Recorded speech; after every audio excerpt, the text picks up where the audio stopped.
strawberry கண்ணே விண்வெளி பெண்ணே சில்வர் ஸ்பூன் கையோடு பிறந்தவள் நீயே ஒரு ஃப்ரிட்ஜுக்குள் ஆப்பிள் போல் இருந்தவள் நீயே தங்க தட்டில் சோறு பென்ஸ் ஏசி காரு இருந்தும் நெஞ்சோடு சொல்லாத பாரம் என்ன தனிமை இனிமையாக எளிமை கொடுமையாக உனது கண்ணோடு சொல்லாத சோகம் என்ன பெண்ணழகையும் பேரழகையும் எப்படி மறைத்தால் உன் கற்பனைகளின் அற்புதங்களை எப்படி எடுத்தால் பிடிக்குமே வைத்தியம் பார்க்கவா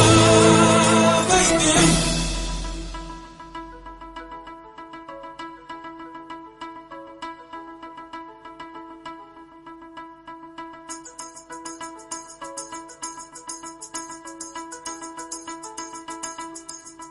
பழைய பைத்தியம்